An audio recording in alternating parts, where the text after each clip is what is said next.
Amados irmãos, mas Deus me concede a oportunidade.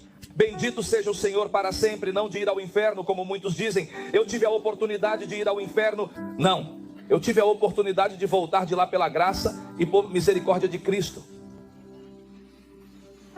Eu não chamo de privilégio ir ao inferno, eu chamo de privilégio ir ao céu. Eu não sei você, ir ao inferno não é um privilégio, mas ir ao céu é sim um privilégio. Porque para lá não vai qualquer um. Para lá não vai qualquer um. Para o reino do céu somente vão os lavados com o sangue do Cordeiro. Um povo que entendeu a graça de Jesus Cristo. Amados irmãos, eu titulei essa experiência como a segunda revelação sobre o inferno. E amados irmãos, Deus entrou seu grande propósito, em seu grande plano no ano de 2002, 15 de janeiro de 2012, se não me engano, Deus. Amados irmãos, permite esta revelação na minha vida. Eu estava servindo no ministério, como nesta ocasião estamos aqui. Estávamos em uma atividade evangelística, quando, na noite final que culminamos o evento, bendito seja o Senhor para sempre. A Deus lhe agrada revelar-me esta experiência. Fui levado por um personagem, amados irmãos, e quero resumir este assunto para que você entenda o ênfase, o propósito que Deus tem com cada uma das coisas que realmente Ele dá. Amados irmãos, lembro que veio um personagem ao meu quarto.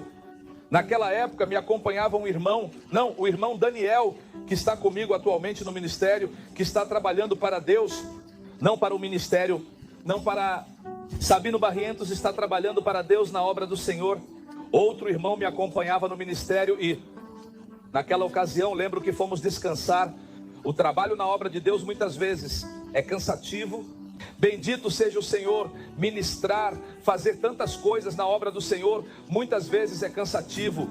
E fomos descansar e enquanto descansávamos, no quarto, no dia seguinte, veio um personagem, amados irmãos e amigos que me escutam, e me pegou pela mão.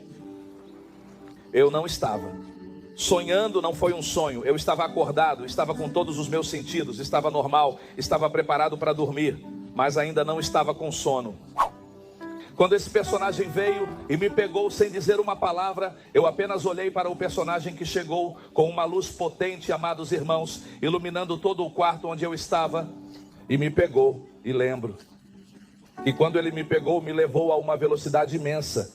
Começamos a descer, como se estivéssemos entrando no chão. Amados irmãos, daquela sala, quando começamos a descer instantaneamente, nós somos humanos e temos uma memória, algo que se chama memória, bendito seja o Senhor para sempre. Quando instantaneamente começamos a entrar como em um túnel escuro, amados irmãos e amigos de trevas densas, eu instantaneamente lembrei da experiência pela qual Deus lidou com a minha vida.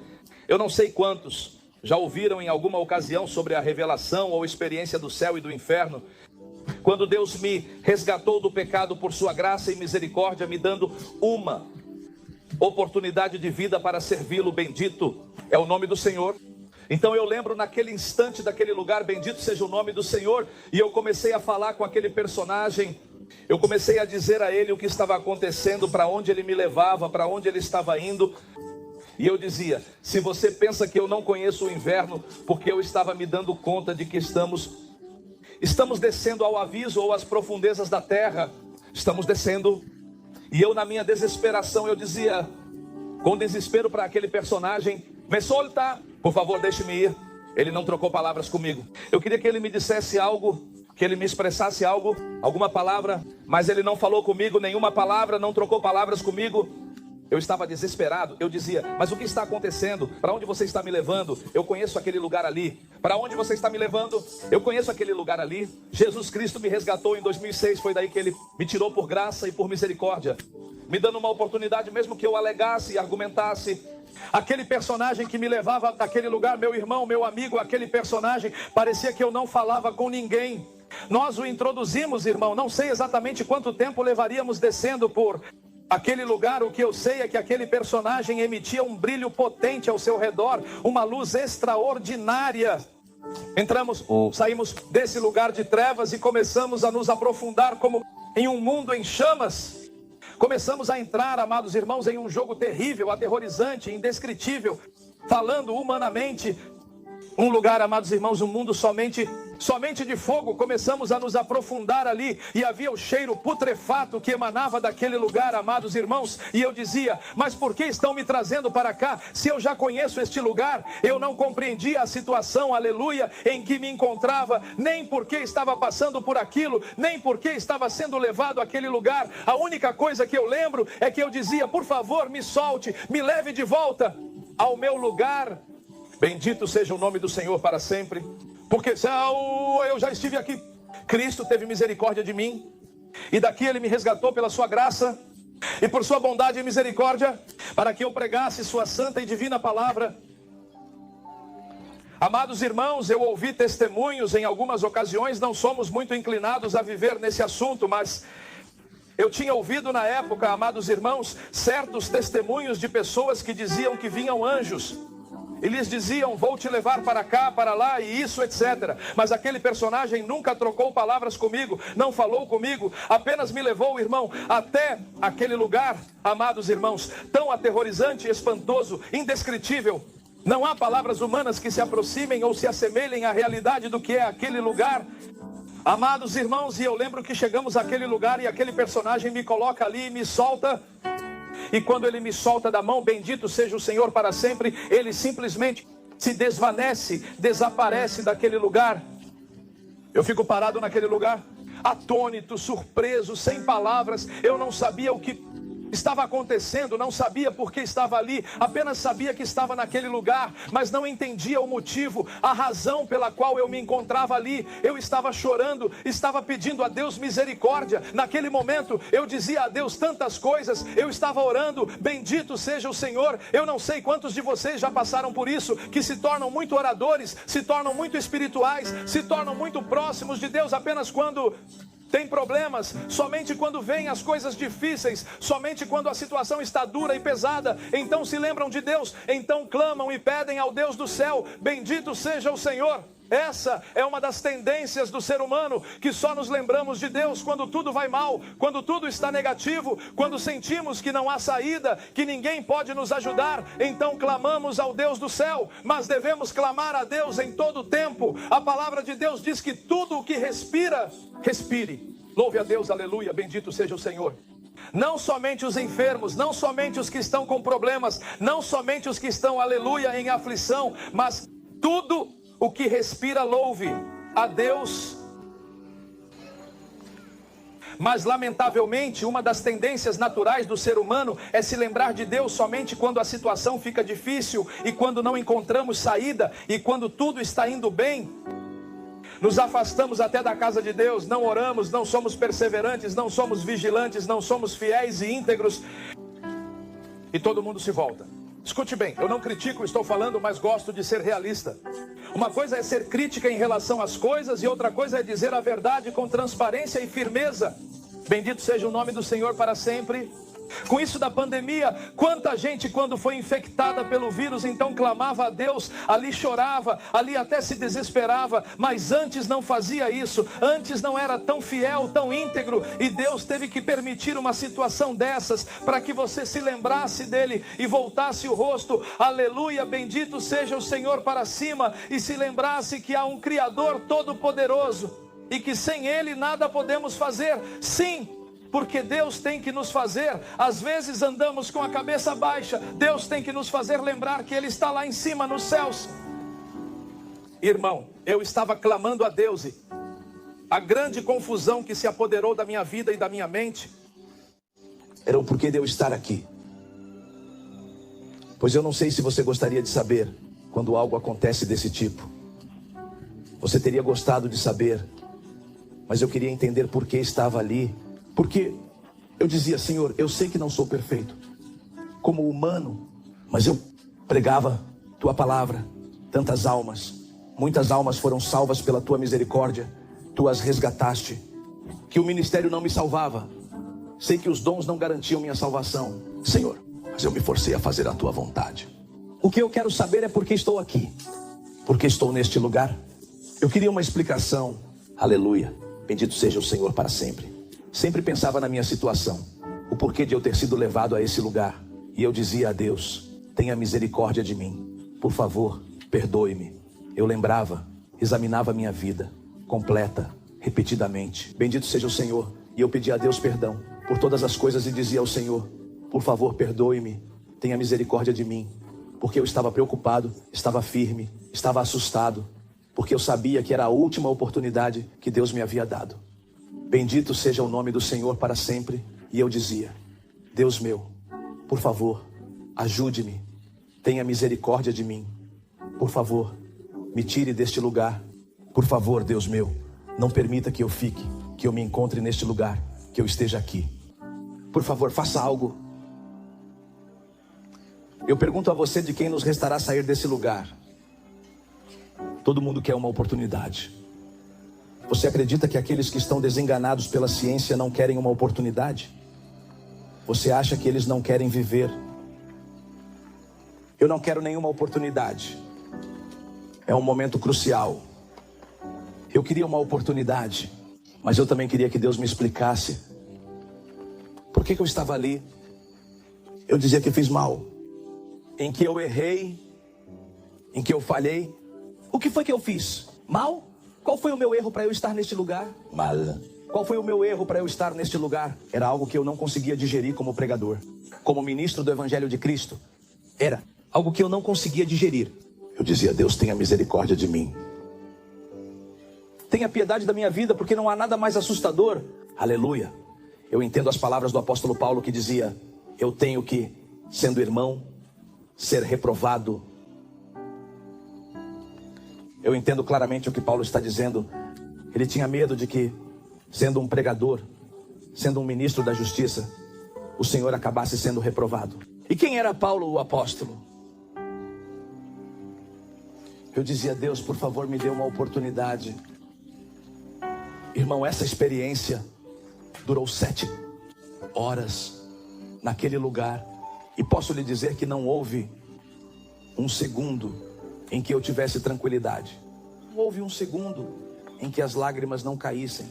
A terra pedindo a Deus uma oportunidade. Deus, em sua misericórdia, em sua bondade, me fez entender muitas coisas. Foi uma lição para a minha vida e deveria ser para a sua. Eu não sei, irmãos, eu havia perdido a noção de todas as coisas. O que eu queria era sair de lá quando a esperança murcha, quando a esperança fenece. É a coisa mais terrível. O que pode acontecer a um humano ver a esperança? Eu chorava amargamente pedindo a Deus uma oportunidade. Aí saem as melhores orações e os melhores juramentos. Aí saem as melhores promessas. Você sabe que muitas pessoas fazem muitas promessas quando estão em uma dificuldade. Quantas pessoas, quando estavam à beira da morte, prometeram a Deus que o buscariam? Onde estão? Quantas pessoas, quando estavam em agonia, prometeram que iriam a uma congregação? Onde estão? Quando se viram saudáveis, quando se viram bem, quando se viram fora de perigo, solitário. É uma das inclinações do ser humano. Triste e lamentavelmente, amado irmão, quando passou muito tempo, eu não sei quanto tempo se passou, eu chorava. Eu estava deitado no chão daquele lugar, na poeira daquele lugar. A terra é árida, a terra é como desértica. Eu chorava, implorava a Deus misericórdia, piedade, que me desse uma oportunidade. Eu queria voltar, eu queria sair de lá. Eu queria que Deus me desse mais uma oportunidade.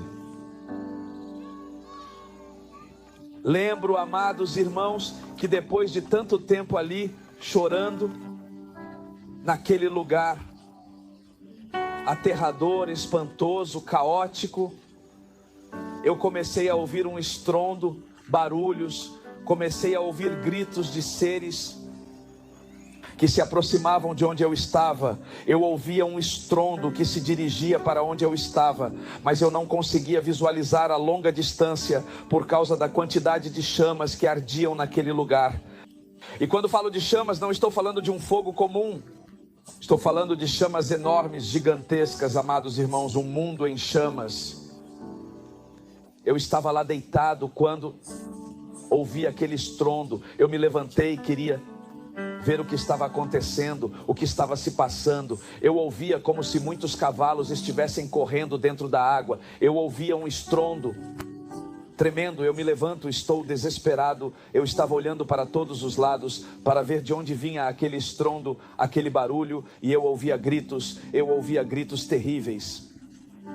Os demônios gritam, os demônios emitem sons impressionantes, amados irmãos, e eu estava na expectativa de ver o que estava se aproximando em direção aonde eu estava.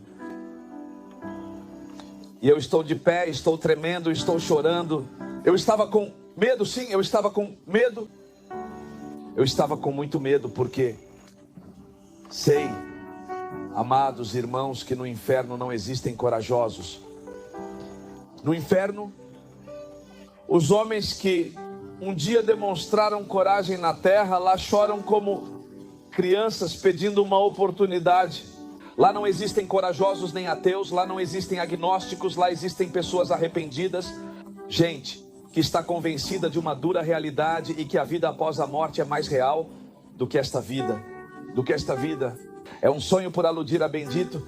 Seja o Senhor jogar que um dia se escapa, mas que vamos despertar na realidade, na vida, por toda a eternidade. Realmente esta vida é uma ilusão.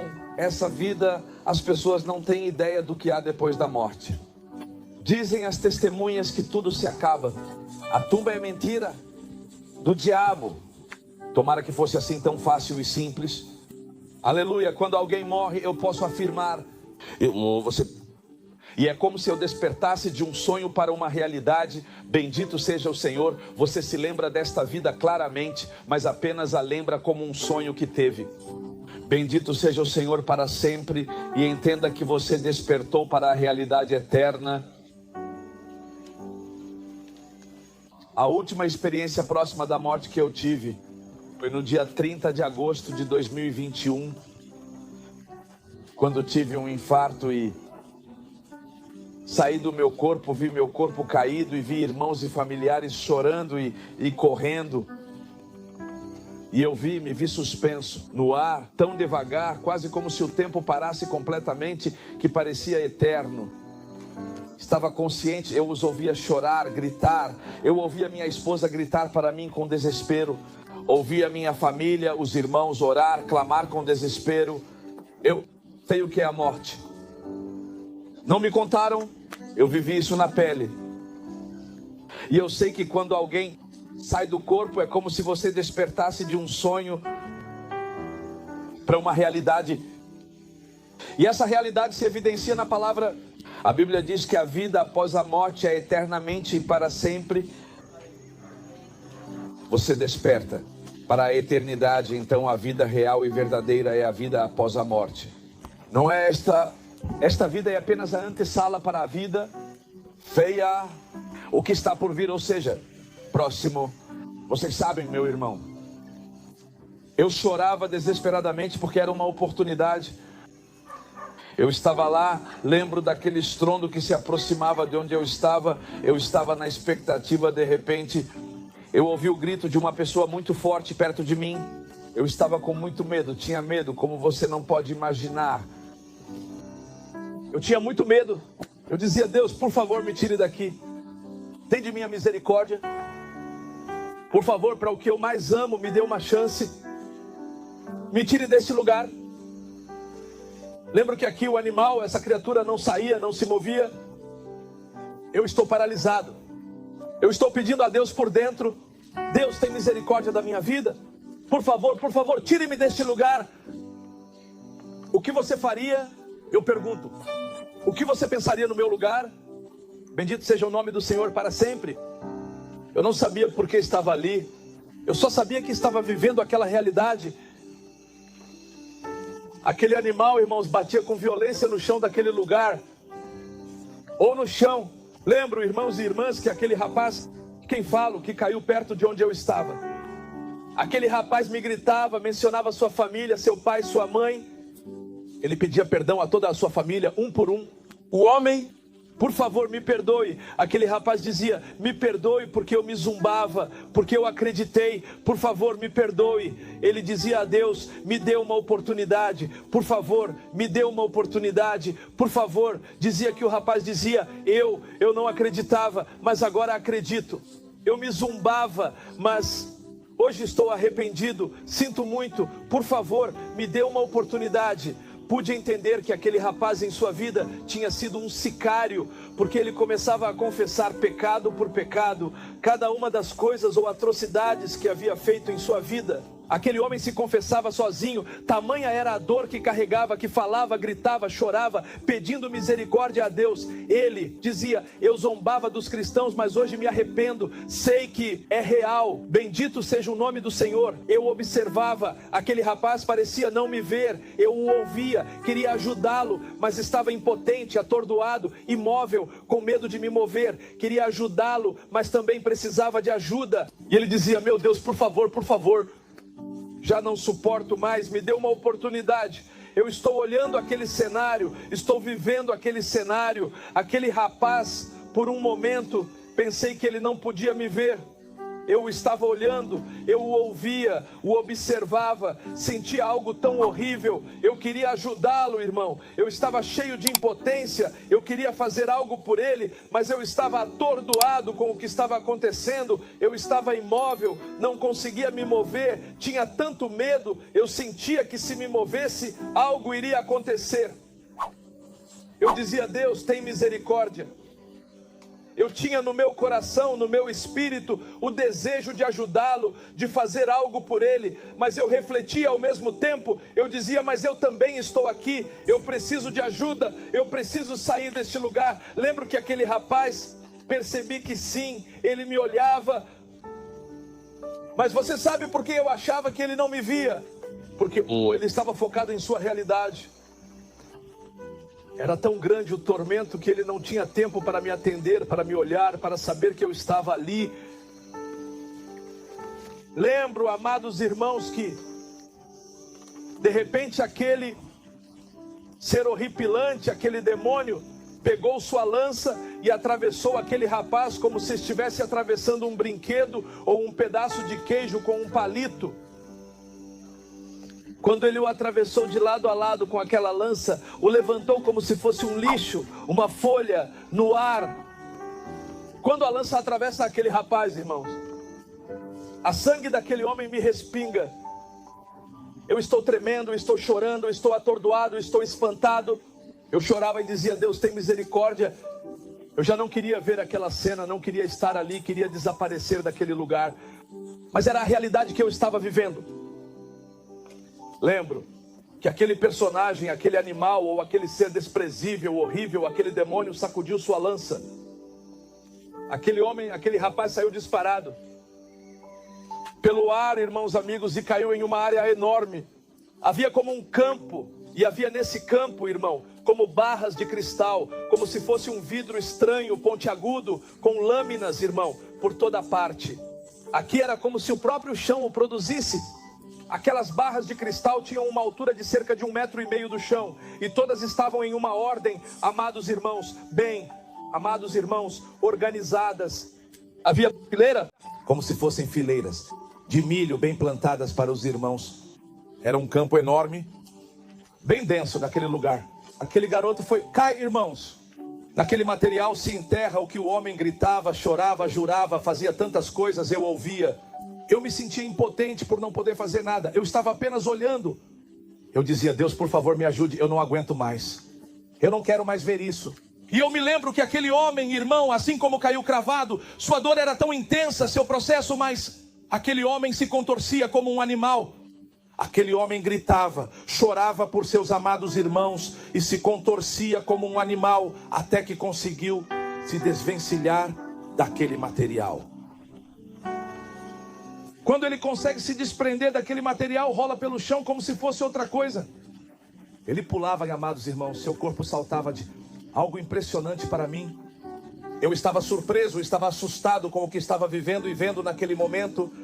Aquele garoto vem rolando, irmão, e gritando, chorando. E ele me diz: garoto, por favor, eu não aguento mais. Diga a Deus que tenha misericórdia de mim. Misericórdia. Eu sei que Ele te ouve, se Ele te escuta, por favor, diga a Ele que eu não aguento mais, eu não suporto mais. Por favor, diga a Ele para me perdoar. Diga a Ele que me dê uma oportunidade. Quando aquele homem me disse essas palavras, irmão, eu chorava.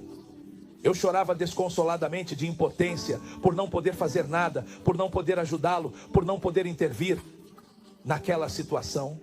Eu dizia: Deus, eu não aguento mais com isso. Por favor, tenha misericórdia de mim, tenha piedade, por favor.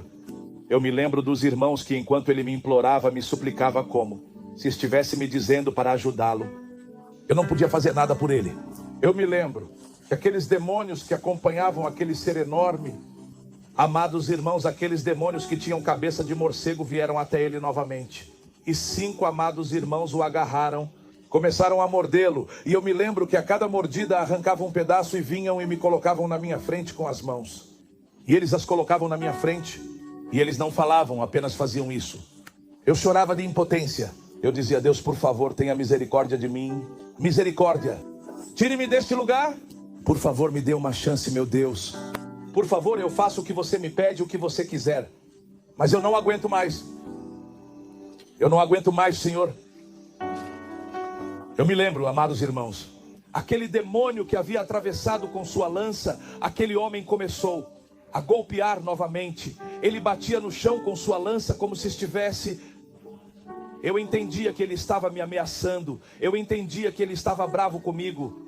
Eu entendia que ele queria me fazer mal. E a única coisa que eu fazia era dizer: Deus, tenha misericórdia. O que mais podemos pedir, irmãos? Quando você sabe que é uma situação sem saída, a única coisa que podemos apelar, nós, os humanos, é a misericórdia de Deus. Diz o salmista Davi que a sua misericórdia é para sempre. Diz o profeta que por sua misericórdia nós não fomos consumidos, porque a sua misericórdia não falhou para conosco. A misericórdia de Deus. Irmãos e amigos que me escutam nesta noite, eu me lembro que aquele animal, eu o descrevo como um animal, porque não é um ser humano. Os demônios, ele pegou sua lança e a colocou nesta posição. Eu estava com medo, muito medo, que eu não conseguiria descrever com palavras. Eu só esperava ansiosamente o momento em que finalmente chegaria a minha tão esperada vez com aquele homem. Quando ele fez sua lança desta maneira, a única coisa que eu disse a Deus foi: tenha misericórdia de mim. De repente, irmãos, eu vi como uma luz potente iluminou perto de onde eu estava. E eu vi como aquele demônio gigantesco e gigante se elevou pelo ar e saiu disparado para trás a uma velocidade incrivelmente imensa e inacreditável. Eu vi aquele homem saindo voando pelo ar. Eu fiquei assustado e aquele demônio caiu cravado naquele material onde aquele rapaz o havia jogado anteriormente. O demônio cai cravado naquele lugar. Eu fiquei muito assustado. E eu disse: mas o que está acontecendo? E eu ouvi uma voz poderosa, estrondosa, que disse: com isso ou você quer mais? Quando eu ouvi aquela palavra, percebi que alguém ou algo estava atrás de mim. Eu sentia muito medo. Eu não sabia o que era, mas eu sabia que alguém estava atrás de mim. E por um momento pensei que era outro demônio, porque eu já tinha visto em outras ocasiões como os demônios brigam para atormentar uma alma que chega àquele lugar. O que passou pela minha cabeça foi que outro demônio estava brigando com ele para me atormentar. Mas para minha surpresa, irmãos, não era o que eu pensava. Eu voltei novamente a ouvir aquela voz que disse, claramente com uma voz e palavras de autoridade, disse novamente: você vai se arrepender do que acabou de tentar fazer. Disse essas palavras, irmão. Quando eu estava lá, eu não me atrevia, irmão. Era tanto o medo que eu tinha. Eu não me atrevia a olhar para ver quem estava atrás de mim. Eu estava com tanto medo. Eu estava assustado, atônito. Mas a desesperação era tão grande e eu dizia: o que será? Não sei quanto tempo passaria, mas sabia que tinha que enfrentar minha realidade. Eu sabia que tinha que perceber quem estava atrás de mim. E muito lentamente comecei a girar para ver quem era o que estava atrás de mim. E eu pude ver uma figura, irmãos, com cerca de 4 metros de altura, com túnicas longas, brancas, reluzentes. Aquela figura tinha braços musculosos enormes, tinha asas, irmãos, umas asas enormes, de acordo com seu tamanho. Aquela figura emitia uma luz potente em todo o seu corpo, como se o material do qual era feito, como se sua... Eu não via pele, era luz, todo o seu ser. Era uma luz extraordinária. Eu vejo. Ele tem... Mas me surpreende, eu vejo que ele está com o braço direito nessa postura, estendido à frente. Quando eu o observo, ele continua falando. Falava lentamente. E ele diz: você vai se arrepender, dizia aquele demônio, do que acabou de tentar fazer, porque você acreditou que ele está sozinho. Mas você está enganado, porque ele não está sozinho. Nós estamos com ele para defendê-lo de vocês. E você vai pagar até o último centavo do que acabou de tentar fazer. Quando eu ouvi essas palavras, pelo menos eu me senti defendido. Amados irmãos, aquela figura fica me olhando. Eu tinha que olhar para cima para ver seu rosto. Ele fica me olhando. Eu estou olhando para ele. Eu esperava que ele me falasse, que ele me dissesse algo, que me desse uma explicação. Estamos os dois nos olhando um para o outro, mas ninguém diz nada. Eu esperava que ele me dissesse algo. Talvez ele também estivesse esperando que eu lhe dissesse algo. De repente, eu acho que ao ver que eu não falava, não dizia nada, ele me faz esta pergunta e me diz: você sabe por que está aqui? Eu, chorando com lágrimas, lhe disse: como vou saber? Eu, porque estou aqui, é o que eu quero saber. É o que eu quero saber porque estou aqui. Ele me diz: não se preocupe, sabe? De uma coisa, ele te ama muito. Muito mesmo. E você é realmente muito especial para ele. Porque ele me diz: sabe de uma coisa? Muitos pedem a ele, pediram tantas coisas, mas não é do que quer nem do que corre. É de quem ele quer ter misericórdia. Saber, ele me enviou para te trazer a este lugar. E ele me disse para te dizer que nunca se esqueça de onde te resgatou em 14 de setembro de 2006. É importante. Quando aquele personagem mencionou tal data, irmão, foi um impacto severo na minha vida. Aquela data é a data em que Deus me resgatou do mundo da miséria e do pecado. Através da primeira experiência que eu mencionei no início. Bom dia! Eu comecei a chorar, não consegui conter o choro. Comecei a chorar e chorar e chorar. E ele me diz: sabe, ele me enviou para te trazer a este lugar e te dizer que nunca se esqueça de onde te resgatou em 14 de setembro. Sempre, ele me disse para te trazer a este lugar, para que você não esqueça o que ele fez por você. Sabe por quê? Ele te ama muito, você é especial para ele. Mas sabe de uma coisa? Ele levantou muitos ministérios, a terra ao longo da história, e muitos deles foram levantados de tal forma que, estando no auge do ministério, esqueceram quem os levantou, esqueceram quem foi que fez a obra e se esqueceram dele. E hoje já não estão em seu lugar, já não são conhecidos. E ele me enviou para te trazer a este lugar, para que você nunca se esqueça do que ele fez por você. Eu comecei a chorar, eu chorava, mas já não chorava pelo que aconteceu antes. Agora chorava pelo peso da consciência. Agora eu chorava porque temos consciência e eu dizia: Deus, perdoa-me. Porque como humanos falhamos de muitas maneiras e às vezes não valorizamos o que Deus faz por nós. Nós não agradecemos pelo que Deus nos dá e pelo que Deus nos permite. Eu comecei a chorar e a chorar e a chorar. Eu me joguei aos pés daquele personagem. Eu gritava para ele: diga ao Senhor que me perdoe, diga a Ele que me ajude. Eu quero chegar ao objetivo, eu quero ser fiel até o fim.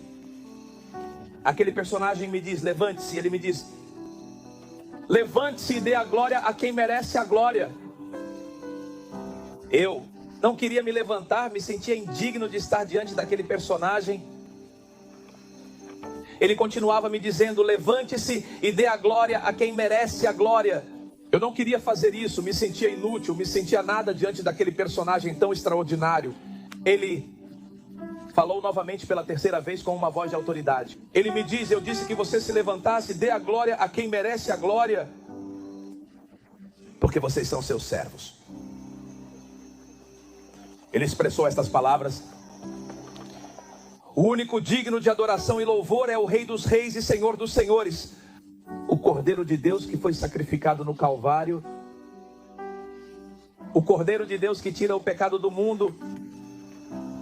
Você é o único digno de louvor. Querendo ou não, irmão, eu tive que me levantar novamente. Ele me diz: você sabe, Sabino, Ele me enviou para te trazer a este lugar como um lembrete, para que você não se esqueça. Você sabe das coisas. Eu trouxe uma resposta para uma pergunta que você fez a Ele. Durante vários anos eu tinha feito uma pergunta a Deus e naquele momento aquele personagem me trouxe a resposta eficaz. E ele realmente me diz: você tinha perguntado a Deus porque Ele te levou a tantas igrejas grandes e numerosas, e você desceu de uma plataforma desanimado. Ele desceu completamente de uma plataforma, visivelmente chorando, porque viu a indiferença do povo ao seu redor. E você perguntou a Ele por que Ele te levou a essas igrejas grandes, por que Ele te levou a tantas cidades onde não valorizam a sua palavra. Você sabe por quê, Sabino? Porque Ele te conhece, porque sabe quem você é, porque há muitos pregadores que criticam a condição do povo, critica a situação de muitas igrejas, mas quem tem a coragem de ir e dizer na cara deles que estão errados, que estão mal, que estão indo por um caminho errado, que estão a caminho da perdição. Ele te abriu portas lá porque Ele te conhece e sabe que você não pensa duas vezes para falar o que Ele te ordena a falar. Por isso Ele te escondeu. E Ele me diz: por que você se sentiu triste? Por que você começou a chorar pela indiferença do povo? Por que você se sentiu ofendido? Se quem te ofende não é você, quem não quer te ouvir não é você, é a Ele que rejeitam, é a palavra dEle, é a mensagem dEle que eles não querem ouvir.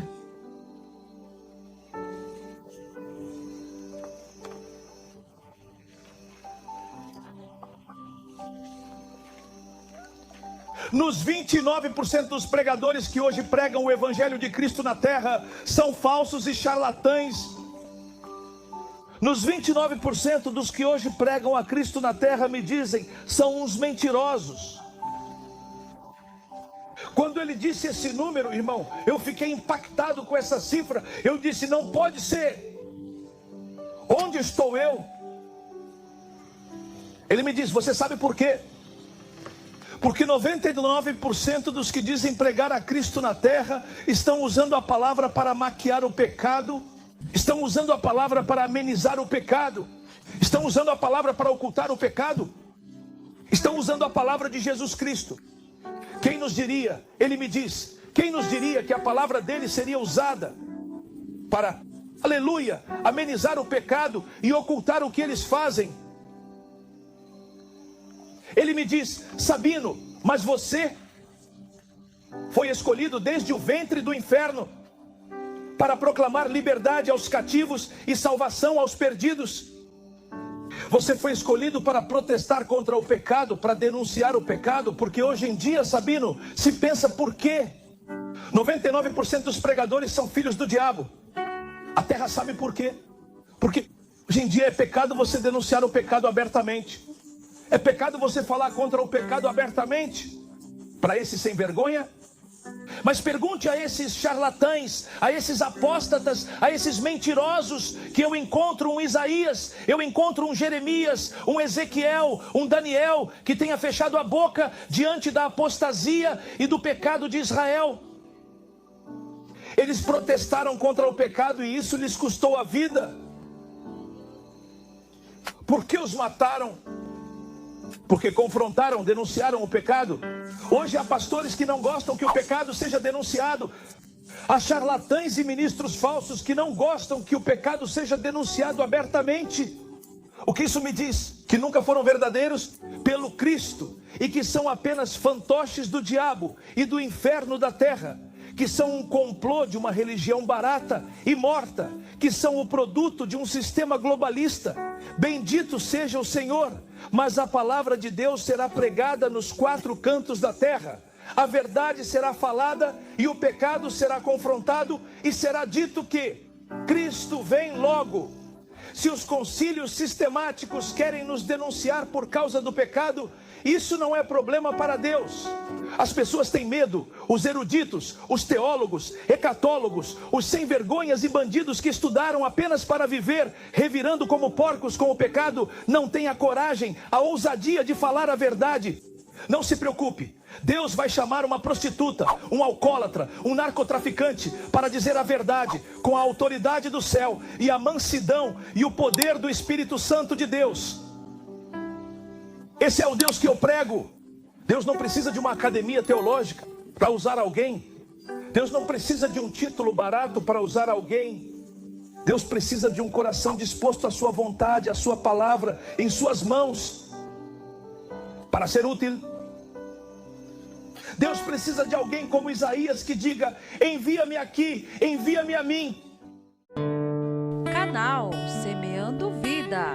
Deus dá o crescimento à semente que é plantada em terra boa. Deixe aqui o seu comentário, se inscreva no canal e ative as notificações para receber mais conteúdos que irão abençoar a sua vida. Até a próxima e fiquem com Deus.